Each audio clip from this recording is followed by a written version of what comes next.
Frères et sœurs, si vous avez le sentiment de marcher dans la nuit, si vous avez le sentiment que la vie est obscure autour de vous, si votre avenir est assez incertain, votre présent peut être assez douteux, si vous êtes craintif, alors écoutez cette très ancienne et très noble parole d'espérance. Elle retentit à la fin de l'Évangile selon Matthieu lorsque le ressuscité s'adresse aux futurs apôtres en ces termes « Je suis avec vous tous les jours, jusqu'à la fin du monde ». Frères et sœurs, forts de cette espérance, levons-nous pour chanter au cantique 231 la première strophe du cantique 231.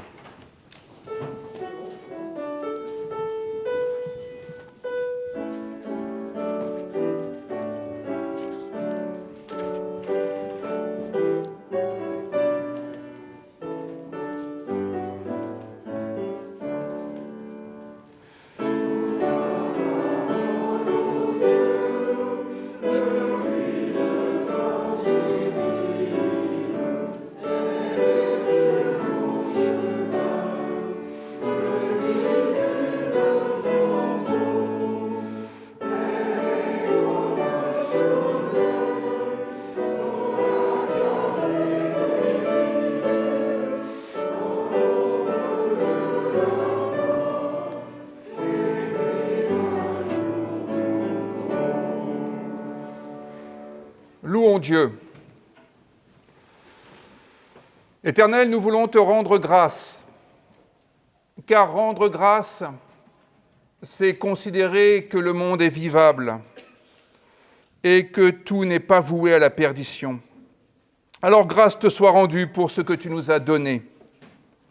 Et tout d'abord, grâce soit rendue pour la fraternité humaine que le Christ a incarnée. Nous rendons grâce pour ta parole vivante, ta parole qui nous fait vivre. Ta parole éclaire notre chemin. Elle met en lumière les puissances de vie, mais aussi les forces de mort. Et ainsi nous pouvons nous guider. Ta parole nourrit notre âme en donnant de la consistance à nos pensées, à nos convictions, à nos engagements. Ta parole suscite la vie.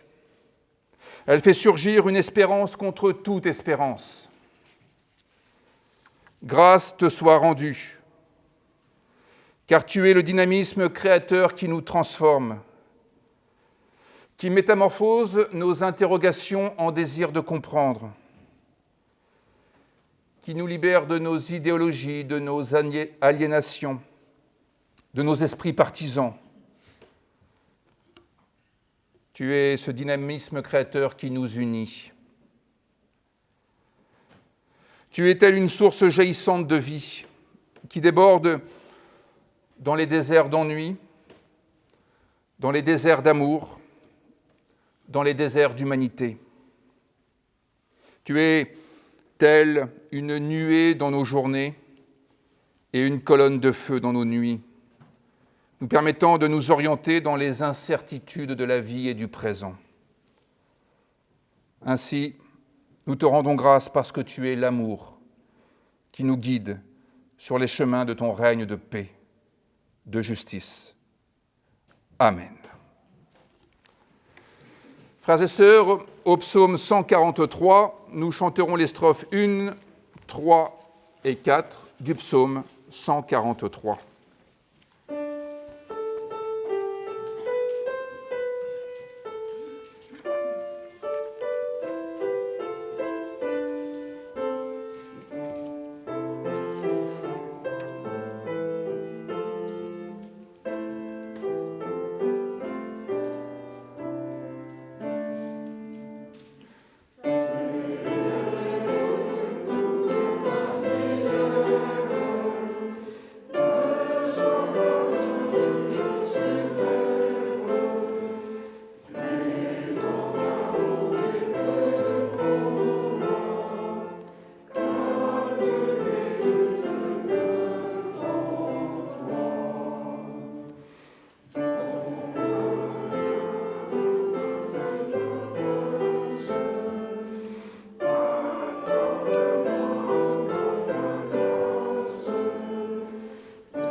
Prenons place et nous reprendrons le cantique 231 pour poursuivre notre culte.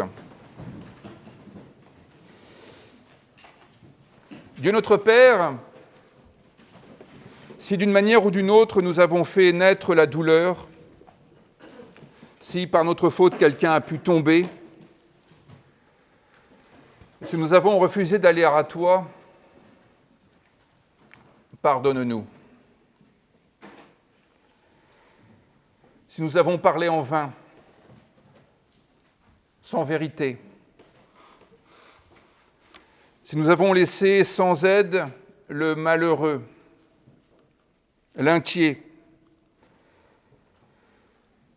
si nous n'avons pas accueilli l'étranger, si nous ne lui avons pas apporté le secours nécessaire,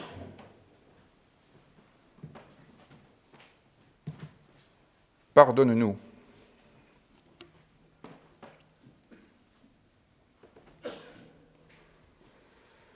Si nous avons voulu vivre dans l'indifférence,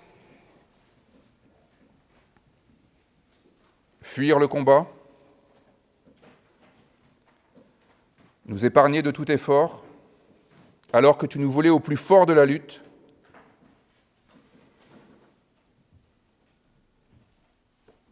pardonne-nous.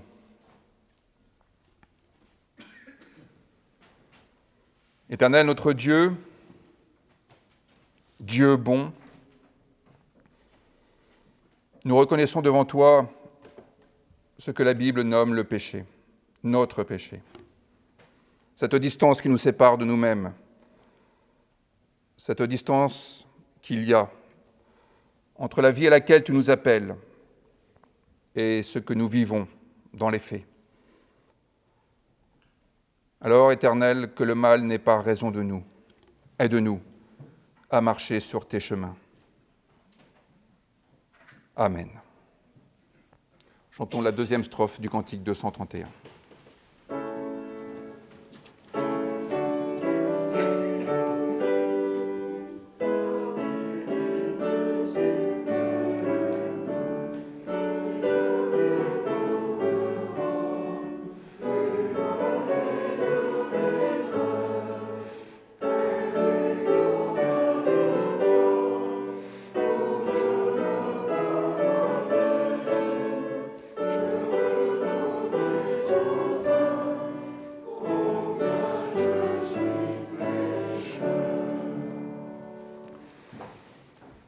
C'est le Seigneur qui nous le dit dans l'oracle qui retentit dans le livre du prophète Ésaïe, à celui qui a soif, quelle que soit la soif qu'il éprouve.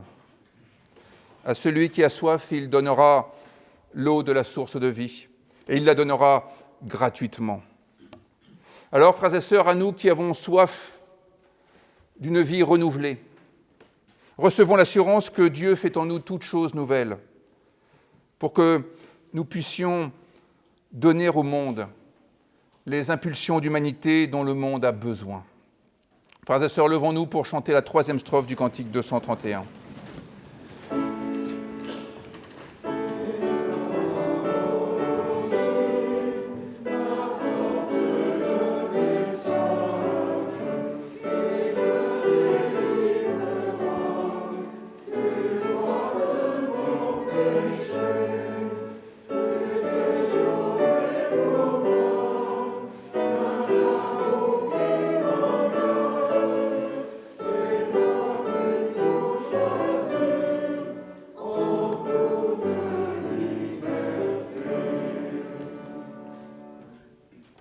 Voici, frères et sœurs, une petite exhortation de la part de Jean Calvin. Puisqu'il plaît à Dieu de nous conserver dans son amour, employons notre vie tout entière à son service et ne disons, ne faisons rien qui ne soit pour lui plaire et obéir à sa sainte volonté. Que toutes nos actions se rapportent à la gloire de son nom et au salut de nos frères. Frères et sœurs, exprimons notre foi avec les mots de Louis Simon, en disant « Je crois en Jésus de Nazareth ». Dès le début, par son baptême, il s'est ouvertement déclaré solidaire des petits qui attendaient tout du royaume de Dieu. Il s'est laissé arrêter, puis crucifier pour eux, pour tous. Pourtant, il était la vie, mais il l'a donnée.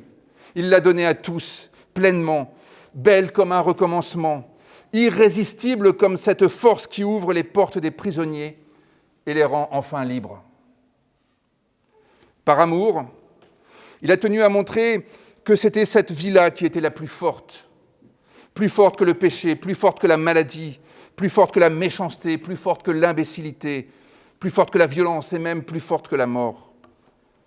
Avec lui, c'est la vie qui a gagné, pour toujours et pour tous. Je crois qu'aujourd'hui encore, il se tient parmi nous, en nous, près de nous. En nous, car il demeure constamment le compagnon qui nous fait signe et nous intrigue en son surprenant évangile. Près de nous, car nous pouvons lui parler avec simplicité et confiance dans la prière. Parmi nous, car il habite toujours du côté des plus petits de ses frères. Par Jésus, Dieu a commencé à exister pour moi. Aussi, avec tous les frères, dans l'Église et dans le monde, je veux, avec Jésus, commencer à vivre pour Dieu. Amen. Et chantons au cantique 305 les strophes 1, 2 et 3.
Prenez place et vous pouvez préparer vos recueils de chants pour la 4e strophe du cantique 231.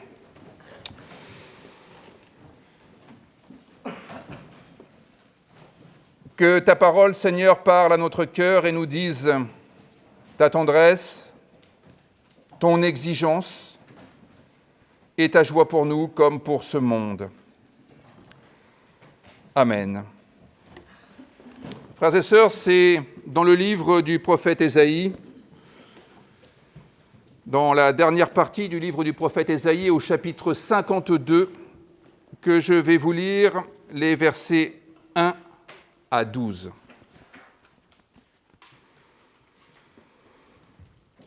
Réveille-toi, réveille-toi, et revêt-toi de ta force, Sion.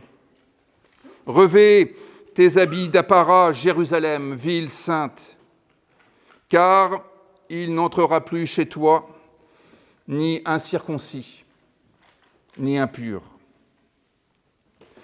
Secoue ta poussière, relève-toi et assieds-toi, Jérusalem.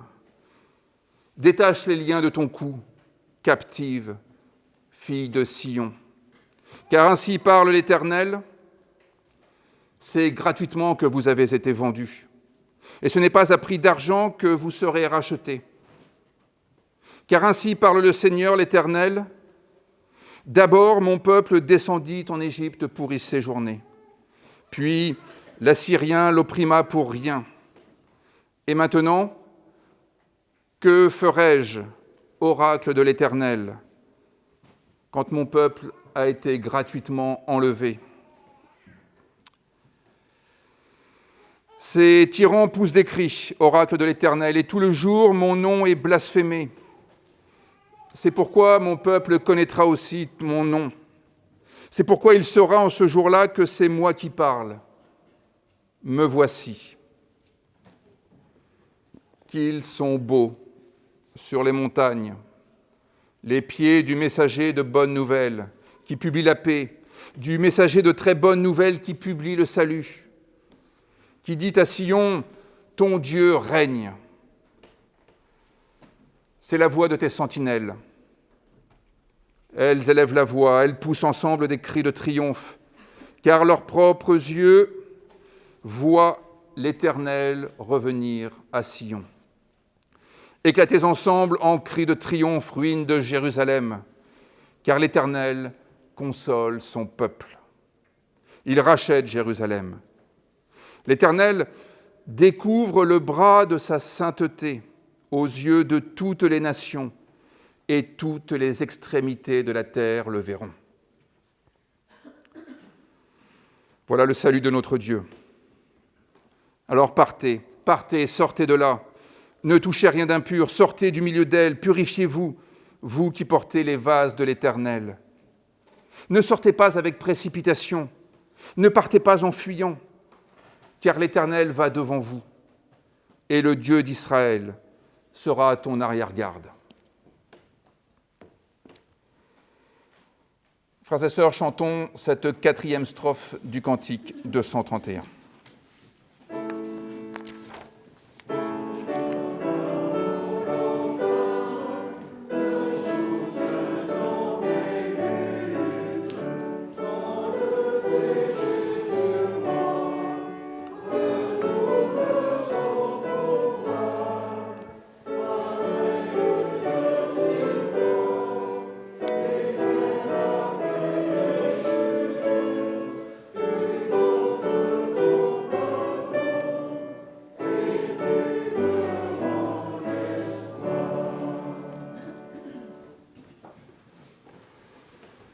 Chers frères et sœurs, la foi n'a rien d'un folklore. La foi a plutôt tout à faire avec la vie réelle, avec ce qu'il y a le plus vrai dans notre histoire personnelle. La foi a tout à voir avec ce qui nous concerne au plus haut point, avec ce qui nous préoccupe fondamentalement, la vie. La vie dans toute son étendue. La vie avec son éclat et la vie avec ses misères. Pour le dire avec ce passage biblique que nous venons d'entendre, la foi produit au moins 3 choses selon ce passage biblique. La foi, c'est ce qui éveille les consciences. La foi, c'est ce qui repère ce qui est divin et ce qui ne l'est pas. La foi, c'est ce qui forge une solidarité universelle. « Réveille-toi, réveille-toi » clame le prophète à son peuple manifestement assoupi. Non seulement il ouvre les yeux, mais il lui demande de prendre conscience de ce qui se passe, de ce qui se trame autour de lui. La version grecque emploie le terme « exegeiro », qui est encore plus puissant que le verbe « egeiro » que nous connaissons par le Nouveau Testament et qui signifie la résurrection. Se réveiller de la torpeur, se réveiller de l'assoupissement que produisent l'habitude, la rengaine, les certitudes peut-être. Le peuple hébreu, à l'époque de la narration, s'était peut-être habitué à la situation d'asservissement à laquelle il avait été soumis par Babylone, après avoir été soumis par l'Assyrie et autrefois par l'Égypte, toujours selon la narration. Et peut-être s'était-il fait à cette situation. Peut-être avait-il pris le pli en quelque sorte. Il s'était fait une raison, en somme, c'était comme ça. Qu'est-ce qu'on peut y faire? Mais le prophète Ésaïe est manifestement le porte-parole d'un Dieu qui ne s'habitue pas à ce qui est contraire à la vie en plénitude. Ésaïe est le prophète d'un Dieu qui ne se caractérise pas par la résignation. Et c'est pour cela que la foi est un éveil des consciences, même lorsque nous avons le sentiment que nous pourrions continuer notre sieste. Et c'est pour cela que la foi est un éveil des consciences, parce que la foi est une sensibilité à ce qui arrive, à ce qui advient. C'est un regard ouvert et pénétrant sur les situations, sur les personnes. La foi, c'est le fait d'être concerné par ce qui se passe. La foi, c'est notre attachement au réel. La première prise de conscience, ici, dans ce texte biblique, concerne la capacité propre du peuple.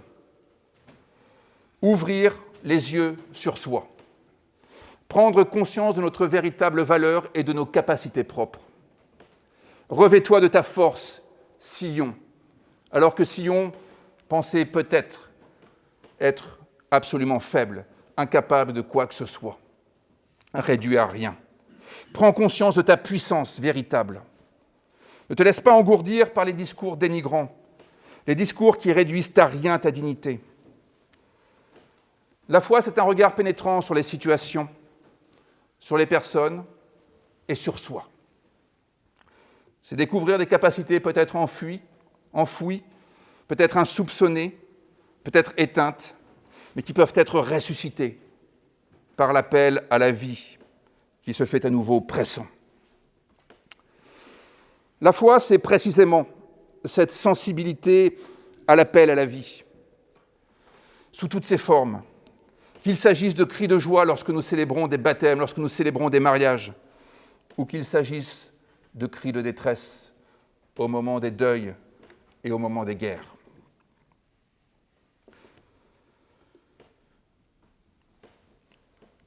La deuxième prise de conscience concerne notre condition.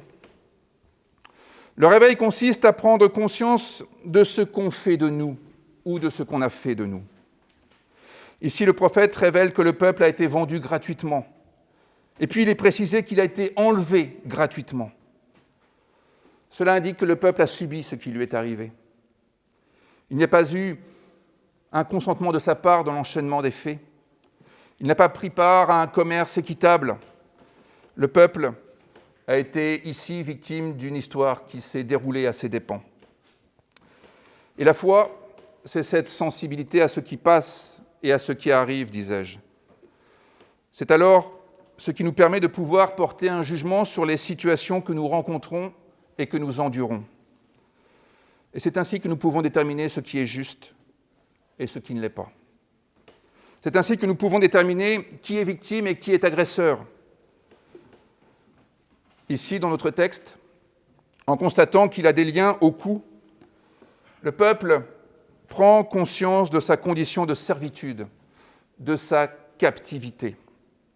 Et combien de fois sommes-nous aveugles à notre propre captivité, à notre propre servitude? Et combien de fois sommes-nous aveugles à l'enchaînement des causes et des effets qui pourraient provoquer notre propre asservissement et notre propre servitude? Avoir pleine conscience de ce qui arrive, cela nécessite d'avoir quelques critères pour juger des situations. Et c'est le deuxième point que j'aimerais aborder. C'est dans cette direction que le texte construit notre spiritualité comme ce qui nous rend capables de repérer ce qui est divin et ce qui ne l'est pas. Voilà des critères disponibles en christianisme. Il me semble que c'est tout l'intérêt de cette figure de Dieu qui a été construite par les rédacteurs bibliques. Ils ont, à travers ce personnage, Dieu, pu établir une sorte de cartographie de la vie en distinguant ce qui vient de Dieu et ce qui ne vient pas de Dieu. Distinguer ainsi ce qui est vivable et ce qui ne l'est pas. Et voilà une manière de qualifier les différents aspects de la vie à une époque où les concepts de souhaitable, de propice, n'ont pas encore été théorisés. Rapporter des actions à Dieu, c'est qualifier ces actions de bonnes au sens de vivable, de souhaitable, de désirable. Et cela permet d'identifier ensuite, dans notre quotidien, ce qui est souhaitable et ce qui va dans le sens d'une vie plus épanouie.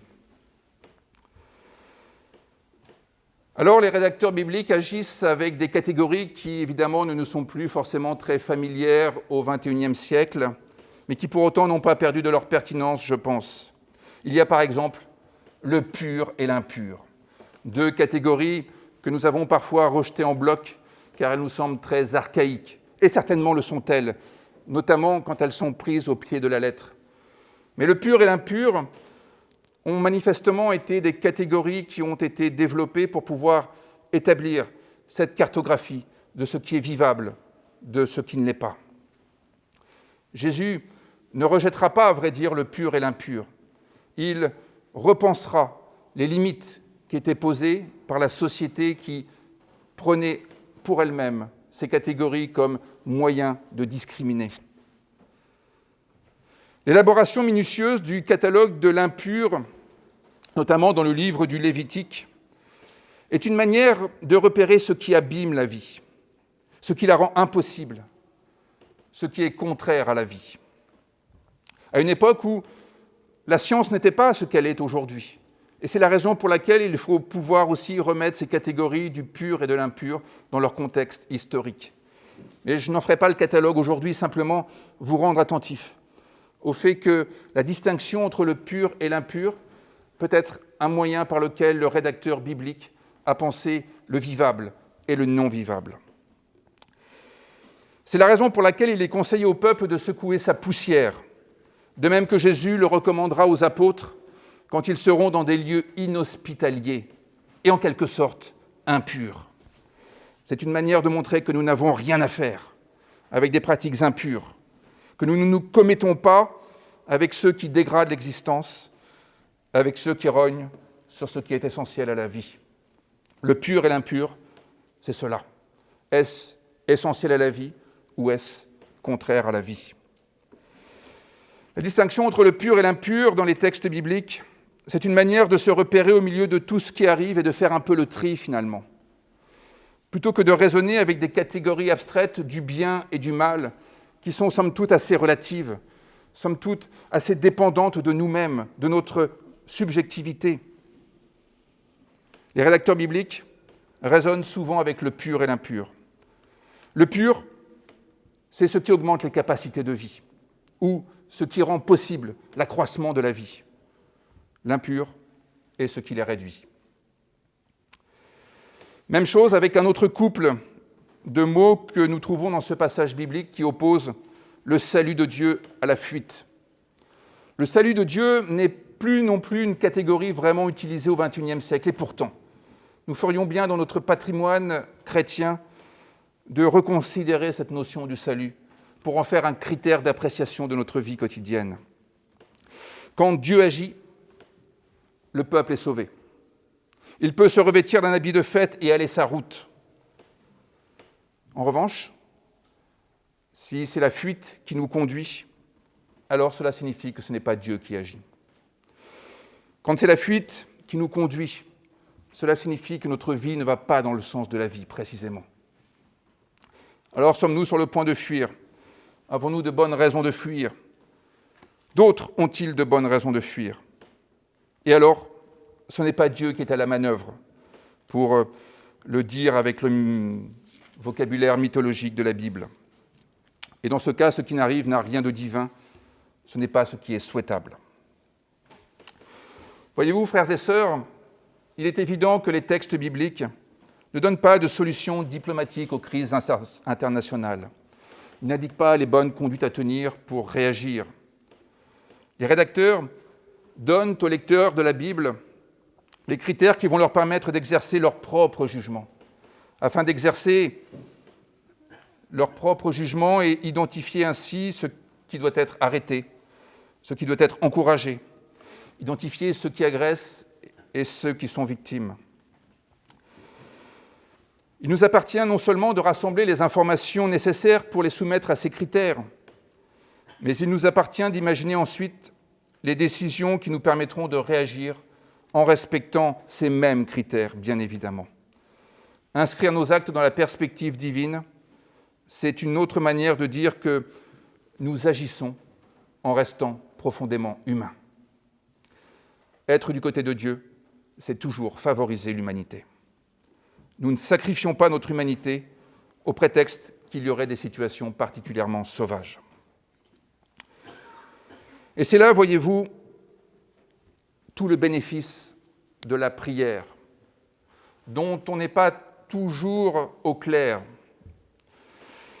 La prière, c'est ce qui peut nous rendre capables de ne pas succomber à la tentation d'endosser nous-mêmes les habits du sauvage.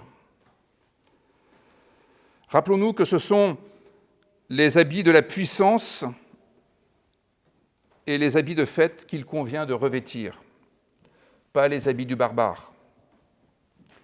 La prière, le fait de se tenir face à Dieu, change les choses dans ce domaine-là. Le fait de penser notre vie en tenant compte des caractéristiques attribuées à Dieu sont une manière de dire ce qui rend humain.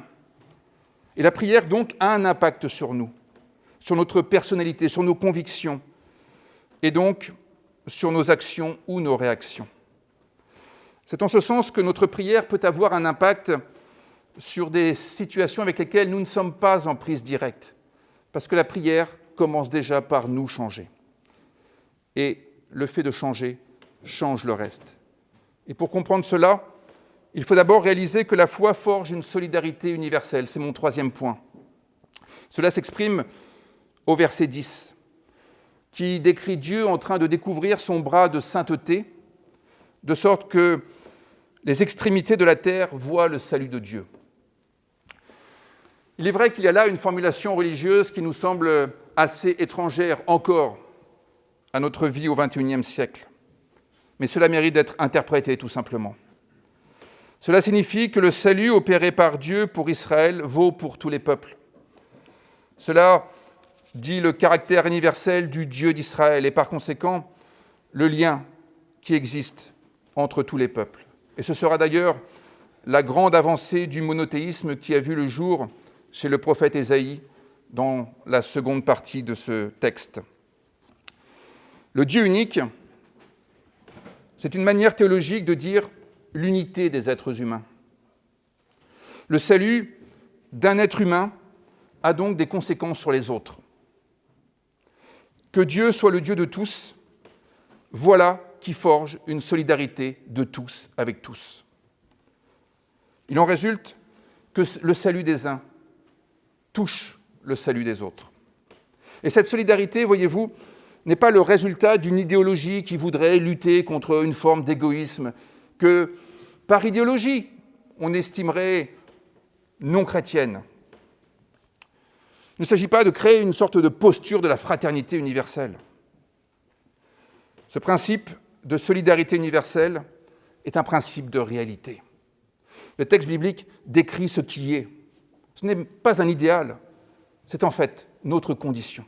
Nous sommes tous liés les uns aux autres. Et Dieu est une figure récapitulatrice de cette unité. Ce qui se passe au loin a un impact sur nous, et notre situation personnelle a des répercussions autour de nous. Alors il est vrai que le salut n'est pas toujours au goût du jour. Et déjà au XXe siècle, Jean-Paul Sartre, dans son livre « Les mots », évoquait la possibilité de ne plus tenir compte du salut. Et alors, les derniers mots de ce livre sont exemplaires.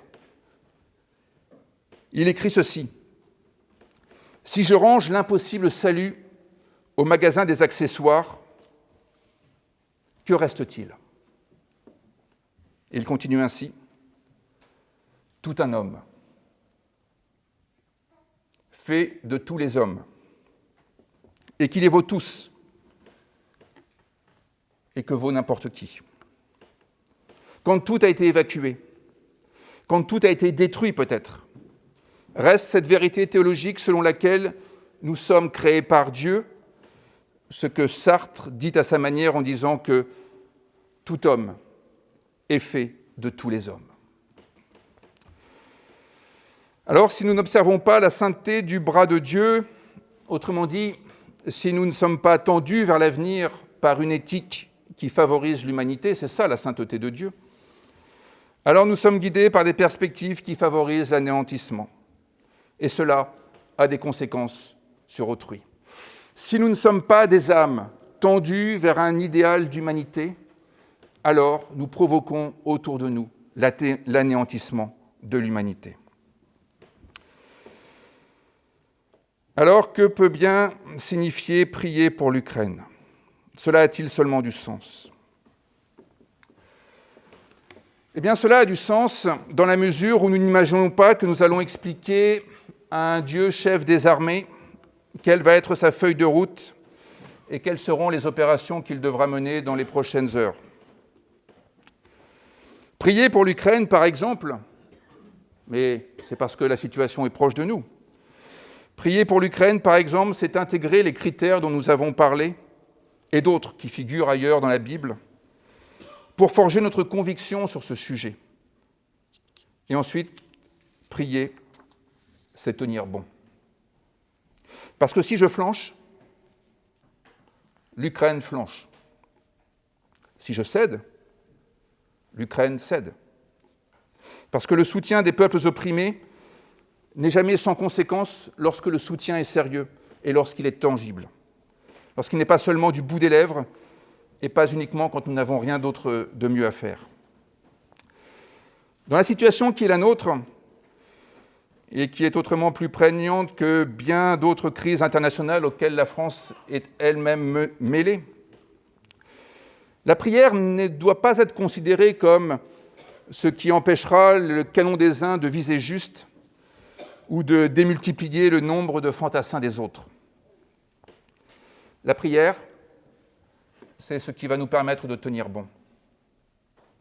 Tenir bon sur des mesures économiques qui vont être prises, par exemple, et qui, inévitablement, auront des répercussions sur nous, sur notre vie personnelle. Ce fut le cas lors de la crise sanitaire avec une augmentation considérable de la dette française. Ce sera à nouveau le cas avec une raréfaction de certaines énergies, la raréfaction de certains produits alimentaires et la diminution de nos exportations. Si la guerre a un coût, la recherche de la paix a elle aussi un coût. La liberté a un coût. Alors priez. Priez pour garder en ligne de mire le bras de sainteté de Dieu. C'est ce qui nous permettra de ne pas flancher, de ne pas renoncer à notre idéal de justice, à cette fraternité de fait que la théologie chrétienne révèle et qu'elle célèbre. Car pour le dire avec le théologien Karl Barth, lorsqu'il observa la société allemande dans les années 30, ce n'est pas tant la violence des méchants qui est à redouter que la lâcheté des justes. Alors priez pour tenir bon.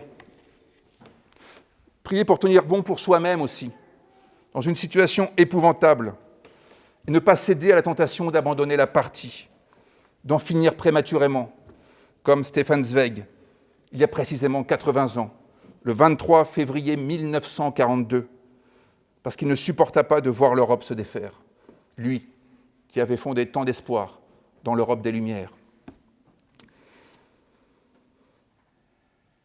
Prier pour être consolé par Dieu, certainement, mais non pas selon la pensée magique que Dieu pourrait effacer les problèmes, comme on le fait avec une ardoise magique.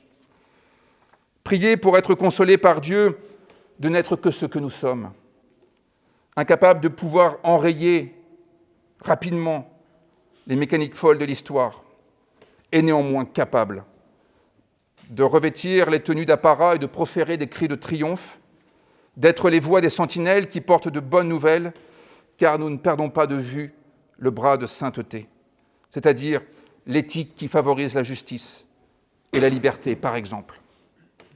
Priez pour ne pas se laisser vaincre par le mal, et ainsi toujours et encore surmonter le mal par le bien, comme le recommande l'apôtre Paul. Donc, priez pour un peu plus que de la consolation. Priez pour que le courage d'être ne soit pas simplement une belle expression dont nous nous gargarisons dans nos célébrations, mais qui n'ont plus aucune consistance une fois que nous sommes sortis du temple. Une expression facile pour les temps calmes. La prière, c'est ce qui nous permet aussi de la maintenir au cœur de la tempête. Priez pour ne pas flancher, priez pour ne pas faiblir, priez pour maintenir visible le salut, la perspective du salut, jusqu'aux extrémités de la terre, jusque dans les lieux où la bride a été passée sur le cou de nos frères et de nos sœurs. Priez pour que la liberté, c'est-à-dire la souveraineté qu'on peut exercer sur soi-même, ne soit pas anéantie. Priez pour que nous fassions advenir ce jour où nous pourrons dire qu'ils sont vraiment beaux sur les montagnes, les pieds de celui qui apporte de bonnes nouvelles, qui publie la paix, de celui qui publie de bonnes nouvelles et qui publie le salut, de celui qui dit à Sion, ton Dieu règne, et j'ajoute, car son règne est un règne de paix, de justice et d'amour. Amen.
Je vous propose de vous lever pour chanter le cantique 628 aux strophes 1, 2 et 4, sans triomphalisme, sans gloriole, mais avec conviction.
Prenons place pour partager quelques informations dans notre agenda.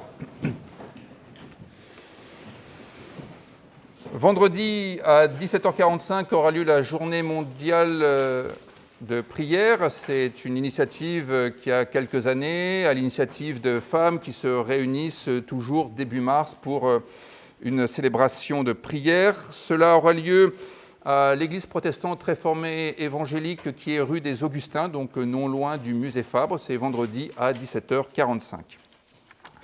Il est important que vous vous munissiez de la feuille des annonces, parce qu'il y a des annonces, mais aussi parce qu'il y a au verso l'adresse d'un site internet sur lequel vous allez vous rendre et auquel vous allez rendre attentifs vos voisins, vos amis, vos ennemis, tous ceux que vous voulez. C'est le deuxième point. La Fondation de sauvegarde de l'art français. Il y a la possibilité d'obtenir une subvention de 8 000 € pour la construction de l'orgue par le groupe Alliance. Pour cela, il faut que nous soyons en tête d'un sondage qui est lancé. Nous sommes en compétition avec Bernadette Soubirous de Lourdes, une statue. Alors, mes chers amis, il est hors de question que nous baissions la garde et que nous nous fassions passer devant. Pour l'instant, nous sommes en tête, mais cela demande de l'abnégation de notre part. Votez et faites voter pour que l'orgue puisse bénéficier de cette subvention de 8 000 €. C'est un projet montpelliérain.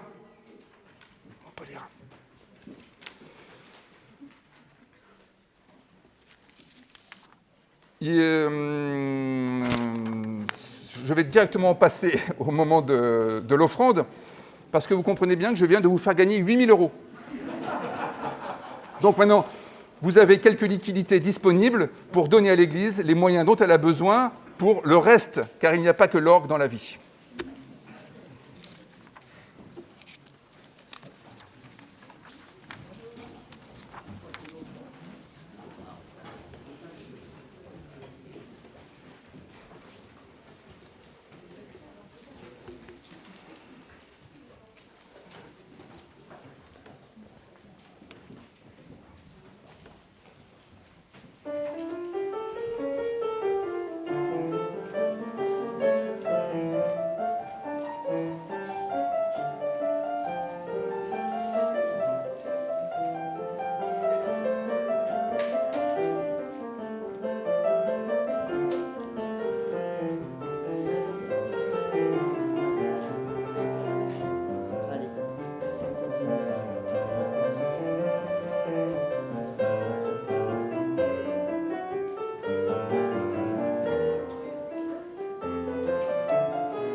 Mes chers amis, il y a un an, nous étions réunis ici au Temple autour de Philippe Douchet, de sa fille qui est présente aussi aujourd'hui, parce que venait de décéder Mathilde. Et je propose qu'au moment où nous allons avoir notre prix d'intercession, nous vous portions aussi dans la prière avec toute notre affection et toute notre fraternité, Philippe. Ne bougez pas, on vous saluera et on vous embrassera à la fin du culte.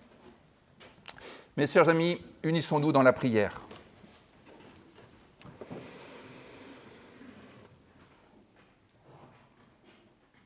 Éternel, notre Dieu,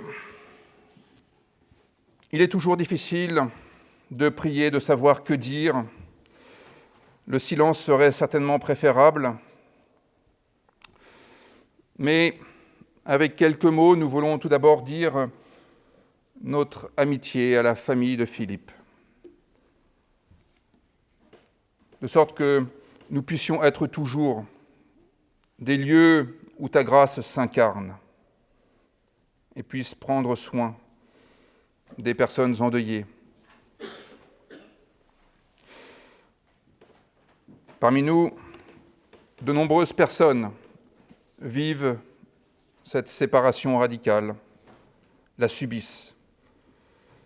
Alors puissions-nous être témoins de ton amour inconditionnel en continuant à être des frères et des sœurs pour tous.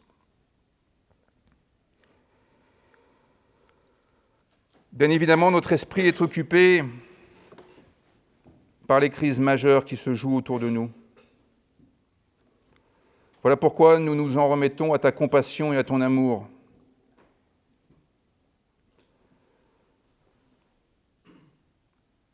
Nous placer devant toi, c'est remettre nos frères, nos amis, ceux que nous ne connaissons pas, face à ta grâce, afin que nous puissions nous tenir auprès d'eux, dans cet esprit de fidélité que le Christ Jésus a manifesté tout au long de sa vie.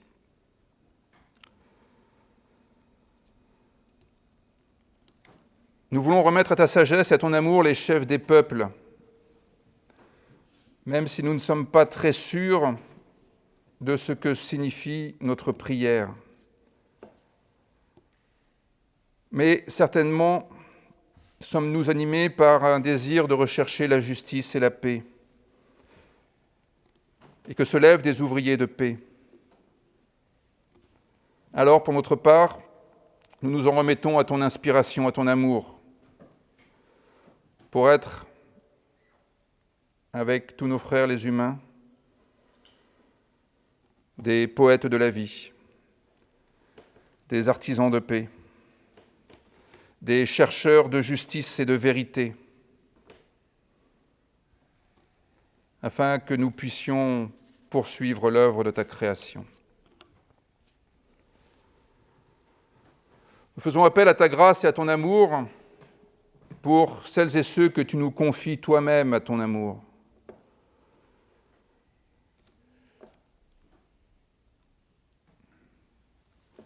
Celles et ceux que nous aimons déjà, celles et ceux que nous n'arrivons pas à aimer, celles et ceux que nous croisons.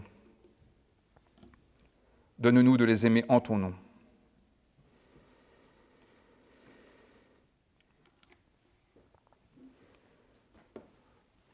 Nous voulons porter ton Église dans la prière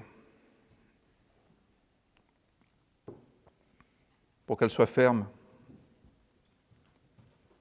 courageuse, fraternelle, entreprenante, qu'elle ne cède pas à la fascination du pouvoir ou de la force,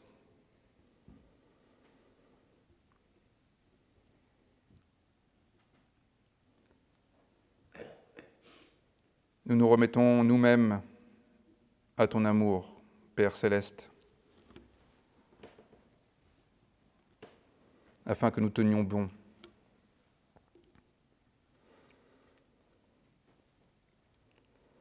Et nous prenons à notre charge les mots que Jésus a enseignés à ses disciples, en disant « Notre Père qui es aux cieux, que ton nom soit sanctifié, que ton règne vienne, que ta volonté soit faite sur la terre comme au ciel. Donne-nous aujourd'hui notre pain de ce jour. Pardonne-nous nos offenses, comme nous pardonnons aussi à ceux qui nous ont offensés. Ne nous emporte pas dans l'épreuve, mais délivre-nous du mal. Car c'est à toi qu'appartiennent le règne, la puissance et la gloire, au siècle des siècles. Amen. Levons-nous, frères et sœurs. J'aurais envie de dire aussi, réveillons-nous, frères et sœurs. Et entendons que le Dieu de la vie, qui a relevé Jésus d'entre les morts, fait disparaître en nous ce qui est mort. Et il fait lever en nous la sève de la vie, afin que nous soyons heureux. Amen.